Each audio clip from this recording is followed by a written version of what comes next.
બીજેપીના ઉમેદવાર ધવલભાઈ પટેલ જે એમની 5 પેઢીઓ કહે છે, તો આપ એ બાબતે શું કહેવા માંગશો? પટેલ, લક્ષ્મણભાઈ રવજીભાઈ પટેલ, રવજીભાઈ મોતીભાઈ પટેલ ને મોતીભાઈ ડાયાભાઈ પટેલ, કુળ ઠાકોર ગરાસિયા અને મૂળ ગામ ઝરી. મારું ભણતર સુરત ખાતે એસવીએનઆઈટી માંથી કમ્પ્યુટર એન્જિનિયરિંગ કર્યું છે. MBA સિમ્બાયસિસ પુણેમાંથી કર્યું છે. હા, અમે પણ એ વિડીયો જોયો છે કે જેમાં ધવલભાઈ પટેલ દરેક પોતાની સભાઓમાં પોતાના 5 પેઢીના અને કુળના નામ બોલે છે. તો જે પોતાના 5 પેઢીના નામ અને કુળના નામ બોલી રહ્યા છે તો સારી બાબત છે. એમને પોતાની 5 પેઢીના નામ ખબર છે.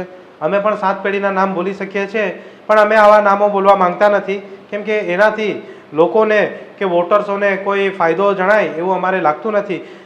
અમારે કોઈ અમારી દીકરીને કે બહેનને એમના જોડે પરણાવવાના કે એવું નથી કે જેના કારણે અમારે 5 પેઢી કે કુળનું કે નામ જણાવવું પડે. પણ હું ફક્ત એટલું કહેવા માંગીશ ધવલભાઈને કે આપ જ્યારે પોતાની 5 પેઢીના નામ કહો છો તે 5 પેઢીના નામ સુધી તો ઠીક છે, પણ હું તમને એ પૂછવા માંગીશ કે શું આપને છેલ્લા 5 બજેટ ખબર છે? આપ જ્યારે આટલું ભણ્યા છો અને આટલું સારું સમાજ વિશે વિચારી રહ્યા છો, તો જ્યારે આપે 5 પેઢીના નામ બોલો છો, જ્યારે દરેક સભાઓમાં જઈને તેના બદલે આપે આપણા છેલ્લા 5 બજેટ બોલવા જોઈએ. આજે આપણે કેન્દ્રના જે બજેટ છે, ટ્રાઇબલ મિનિસ્ટ્રી દ્વારા જે બજેટ ફાળવવામાં આવ્યું છે, શું આપને એ બજેટ વિશે ખ્યાલ છે કે શું બજેટ છે, કેટલું બજેટ છે અને બજેટમાં કેટલા રૂપિયા આવ્યા છે? જો આપને ના ખબર હોય તો હું આપને જણાવી દઈશ. કાલથી આપ એ બાબતનો હિસાબ કરશો એવી હું આશા અને અપેક્ષા રાખું છું. તો હું આપને જણાવવા માંગીશ કે સૌપ્રથમ હાલનું 2024-25 માટે આદિવાસી સમાજ માટે જે કેન્દ્રનું બજેટ છે તે 1,21,000 કરોડ રૂપિયા જેટલું આદિવાસી બજેટ ફાળવવામાં આવ્યું છે. સાથે જ હાલે 2023-24માં આપણું જે પાછલું વર્ષ ગયું છે 2023-24ના અંતર્ગત 1,17,000 કરોડ 1,17,943 કરોડ જેટલું બજેટ આદિવાસી સમાજ માટે ફાળવવામાં આવ્યું હતું. તેમાંથી 1,07,000 કરોડનું બજેટ એમણે રાખ્યું છે અને તેમાંથી 1,04,000 કરોડ રૂપિયા જેટલો ખર્ચો આદિવાસી સમાજ માટે હાલમાં થયો છે. સાથે જ 22-23નું 87,584 કરોડ, સાથે 21-22નું 78,256 કરોડ, સાથે 20-21નું 52,024 કરોડ, સાથે 19-20નું 51,253 કરોડ. તો જ્યારે આટલું મોટું બજેટ જ્યારે આદિવાસી સમાજ માટે ફાળવવામાં આવ્યું છે, તો અમને આપની 5 પેઢી સાથે કોઈ કામ નથી. અમને આપની 5 પેઢી સાથે કોઈ લેવા દેવા નથી. બસ આપ અમને એ જણાવો કે આ 5 લાખ કરોડ રૂપિયાનો જે આપે ખર્ચો કર્યો છે છેલ્લા 5 વર્ષના અંતર્ગત, તો તે ક્યાં ગયા? અને જો એ 5 લાખ કરોડ રૂપિયા આદિવાસી સમાજ માટે આપના સરકાર દ્વારા જે ખર્ચવામાં આવ્યા, તો આપણે ટોટલ મળીને પૂરા ભારતમાં 10 કરોડ આદિવાસી છે અને તે પણ એક ટ્રાઇબલ બેલ્ટમાં રહી છે.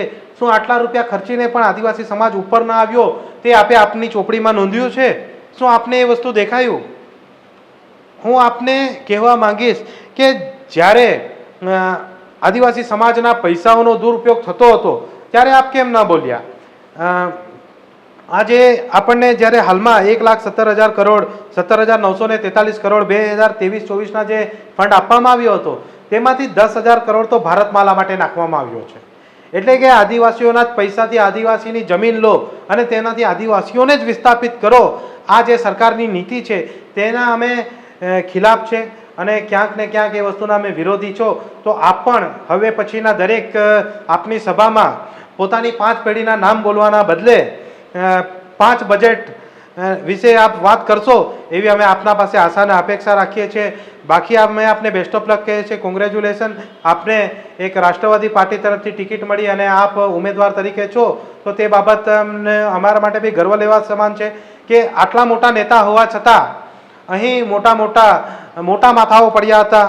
વલસાડ લોકસભા પર કેટલાય MLA પડ્યા હતા, કેટલાય નેતાઓ પડ્યા હતા, તેમને ન સ્વીકારીને આપને જ્યારે ટિકિટ મળી તો આપ પણ સારા વ્યક્તિ હશો અને સારું કામ કરતા હશો. પણ અમે આપને ફક્ત એટલું કહીએ છીએ કે 5 પેઢીના નામ બોલવાના બદલે આપ 5 બજેટ બોલશો એવું અમે આપના પાસેથી અપેક્ષા રાખીએ છીએ.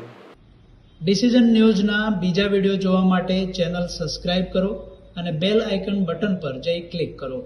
સ્વતંત્ર અને આઝાદ પત્રકારત્વની મદદ કરવા નીચે આપેલા થેન્ક્સ બટન પર જઈ ક્લિક કરો.